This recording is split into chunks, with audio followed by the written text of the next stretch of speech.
My son knows that should he be a part of harming anybody, I would disown him. And so would the rest of the family. They'd disown him completely. But I don't think there's a chance on this earth that my son could do anything like that. In fact, I'd stake my life on it. Before his conversion, John dreamed of being a rock star, but not now.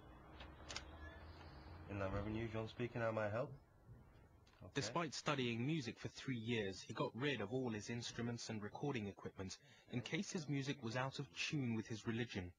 I loved writing music, I'll not deny that. But it's a big argument within Islam about whether music using stringed instruments is halal or haram, allowed or forbidden. So some people say it's haram, some people it's definitely, it's alright, you can do it.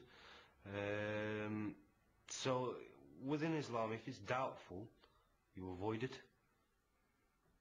I can't come to terms with the fact that somebody would spend 3 years devoting himself to music and all of a sudden that's gone by the wayside, and I think that's a total waste. I really do feel that it's stupid to pack it in. This is how strong he thinks about his religion. If his religion says that's what he has to do, then John will do it.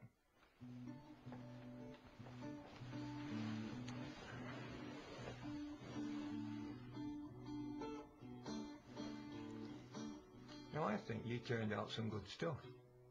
You tell me why, because of this religion, you've changed from your music. You now dress like this, which I can't understand, for the simple reason I know that your brother-in-law goes to the mosque in jeans and whatever. But that's his choice, my choice. But you've chosen to go the whole hog. Because that is my choice to do so. I don't feel ashamed of myself walking down the street. I'm not saying you should feel ashamed. I'm just saying it's not the sort of thing that I would have expected you to wear. I probably never expected it to wear. I never expected myself to be a Muslim. Do you feel comfortable like this? I feel more than comfortable. I feel more than relaxed. Really? It gives me a confidence which I don't expect you to understand because you don't understand Islam, Dad. What I can't understand is the changes in you. But you don't think that they're positive changes, though? Oh, I think they're very good. What I don't like is hearing you talking about you'd like to go and live abroad. If I choose to go and live in a Muslim country where there is other Muslims, where I can bring up my child as a Muslim, John, away from the drink and the alcohol and the illicit sex, we've talked about this many times. By the time your child grows up, it will be a Muslim country. Well, we don't know that, do we? All I'm saying is, be like you've always been, be a good son, obey the laws of the land, and look after your family. Well, and that's all I ask you to do. But that's what Islam teaches me to do anyway, then. Well, I hope and that's what you've taught me to do. Well, I hope you don't go to live abroad. I hope you stay in this country and where I can keep my eye on you. Well, I hope you come and live abroad and I can keep my eye on you. Well, we'll agree to disagree, son.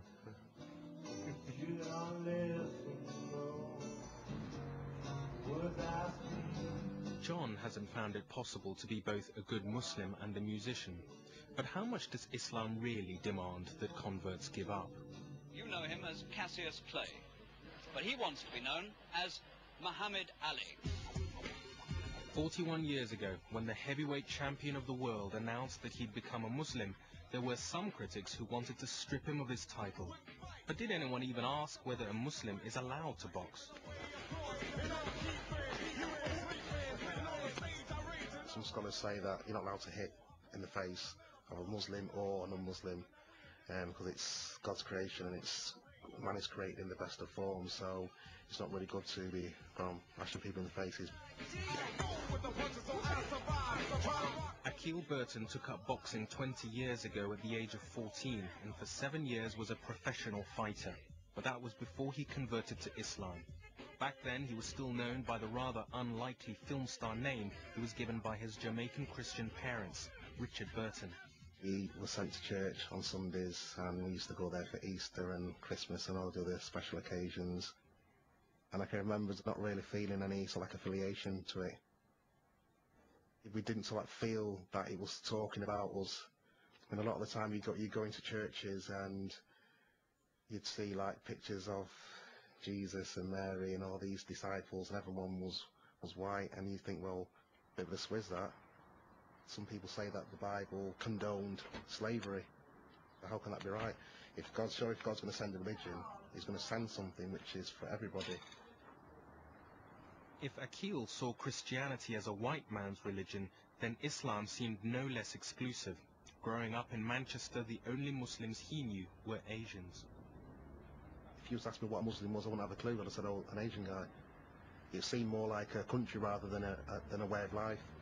And when another Jamaican brother embraced Islam, it was like, why? You know, you're not Asian. I was just intrigued. And like, whenever I used to see him, we'd end up talking for like 2 hours. Every time I had a question for him, he had an answer. Whereas I suppose before, in the Christian days, I'd sometimes ask questions and I wouldn't get an answer. So that interests me. And then through him, I began to read the Quran. The first thing that struck me is that it was very similar to the Bible. It talks about Moses, Abraham, Job. A lot of the verses in the Quran ask you to reflect on your own existence. Look at the tree, look at the birds, look at your own creation, how amazing your own body is. And that in itself is sufficient for you to say, well, I'm something special, and something special has created me. The more I read it, the more clear it became. In fact, the Quran was the word of God, without doubt. And that this is what I had to follow. I knew that in my heart. So one day I just woke up and said, oh, this is it. What happens if God stops calling me? Akil converted 2 years ago, but he'd been thinking about it for at least 6 years before that. He knew Islam was going to demand a change in his whole lifestyle. I was still fighting internally with myself to give up the things which I'd been used to, so giving up the going out, giving up the chasing the women, giving up the drinking, giving up the smoking, giving up the partying, giving up this what I call immoral lifestyle now. Okay, the women is probably the most difficult one, but when you convert to Islam, every sin that you've ever committed in life is forgiven. So do I want to start off by committing more sin? No. The view that people have of Muslims is a different dress and a different names and different this, different that. You don't have to make them changes. That's just me. It's a reminder for me to watch myself and to try and implement the good things in my life and to portray the true image of Islam. Akil had quit professional fighting before his conversion, but continued to train and was on the verge of a comeback when the death of another young boxer made him think again. I was very good friends with this guy who was in this gym, and he developed a brain tumour and over a year or so passed away, and I suppose that got me to think, well, about my own mortality, my own life. And in the Quran it tells you that you should reflect on death, because it's going to happen to all of us, and when you reflect on death you're more likely to do better things in your life. We need more properties. Alright, well, I'll have a chat with our lettings department. So instead of a comeback, Akil devotes his energies to helping young homeless people get off the ropes. But he still trains, and he finds the discipline of boxing goes hand in glove with his new religion. In boxing you've got to submit yourself to a way of life. You're not going out, you're not going party, you're not drinking, you're not smoking. You've got to put the right food in your body, and you've got to train yourself. So you've got to sort of lock yourself away from society to an extent and get yourself mentally and physically prepared. I suppose for me Islam is the same, in that Islam you do all the hard work, you do all the remember, you do all the learning, and you try and implement all these things into your life which in the long run are going to benefit you. There are many types of convert. Some can't wait to cast off all trace of their old selves. But there are also those who see Islam as an enrichment of their former life, not a rejection of it. At a time when many predict a clash of civilizations, converts who manage to reconcile Muslim beliefs with Western culture may yet prove to be a vital bridge between the two. No, I don't think I've rejected my culture, I don't think I've rejected my society. I've just rejected that which I don't think is beneficial to me. It's still me under here. I'm still their daughter, I'm still their sister. I still chill with the boys, still watch the football. It's just that I don't smoke now, I don't drink, and I don't go chasing women, and I try and spend more time in contemplation of the life, really. The biggest challenge facing Muslims in Britain today is to get people like me, the way I was prior to September 11, to actually see the reality of